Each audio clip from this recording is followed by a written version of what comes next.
Hello दोस्तों, नमस्कार, प्रणाम। कैसे हैं आप लोग? उम्मीद करते हैं आप अच्छे होंगे। दोस्तों, आज हम बात करने वाले हैं एक विशेष मुद्दा पर। आप सबको पता है कि भारत पाकिस्तान के बीच कुछ दिन पहले जो युद्ध की स्थिति बनी थी, जो युद्ध टल गया। बहुत लोग चाहते थे युद्ध हो जाए, बहुत लोग चाहते थे युद्ध ना हो। पर जो लोग चाहते थे युद्ध हो जाए, मुझे लगता है उन लोगों को हमारी ये वीडियो ध्यान से सुनना चाहिए कि युद्ध होने के क्या नुकसान हैं, युद्ध न होने के क्या फ़ायदे हैं। बहुत से लोगों को तो लगता था भारत पाकिस्तान युद्ध एक मजाक है। उन्हें ऐसा लगता था कि एक बटन दबाया, पाकिस्तान तबाह, आतंकवाद जड़ से खत्म। लेकिन मेरे दोस्त, ये कोई गेम जितना आसान नहीं था कि एक पल में पाकिस्तान को ख़त्म कर दिया जाए। वास्तविक स्थिति में अगर आप देखेंगे तो युद्ध के परिणाम बहुत भयंकर होते हैं। इसमें सिर्फ 100-200 लोगों नहीं, बल्कि लाखों करोड़ों लोगों की जिंदगानियां बर्बाद हो जाती है। लोग भूख, प्यास और गरीबी से तड़प तड़प कर मरने लगते हैं। वो सीन आपसे देखा जाएगा क्या? बिल्कुल नहीं देखा जाएगा। जो लोग कहते थे युद्ध होने दिया जाए, उनसे मेरी एक ही गुजारिश है कि वह 1 से 2 महीना बिना बिजली, पानी, बिना दवाई का जी करके दिखाए, तो पता चलेगा युद्ध नहीं होने के क्या फ़ायदे हैं। और युद्ध न होने की खुशी आप उनसे पूछिए जिनका बेटा, जिनका पति, जिनका भाई सरहद पर रह करके आज हमारी आपकी रक्षा करते हैं। युद्ध न होने की खुशी उनसे पूछिए।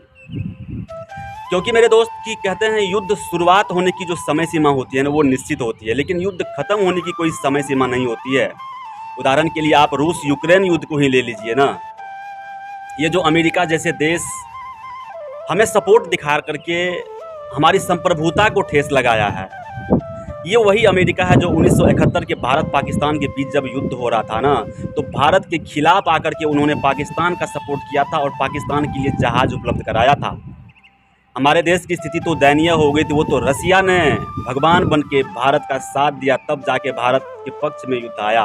और आज भी रसिया भारत का साथ दे रहा है, उसे तो धन्यवाद देनी चाहिए। मेरी एक बात याद रखने की चीज़ है दोस्तों कि जितने भी विकसित देश है ना, इसमें से कोई देश नहीं चाहता कि भारत शक्तिशाली बने, भारत विकासशील रास्ते पर चले। कोई नहीं चाहता। वो सब सिर्फ भारत को उकसा करके युद्ध में धकेल देना चाहते हैं, और वो फिर कब पलटी मार जाएंगे इसका कहना अंदाज़ा नहीं लगा सकते आप।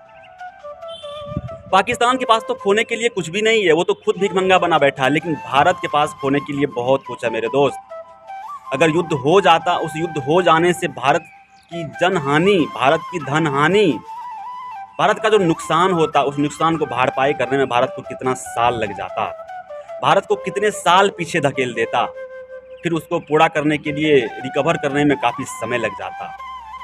तो युद्ध के परिणाम बहुत भयंकर होते हैं।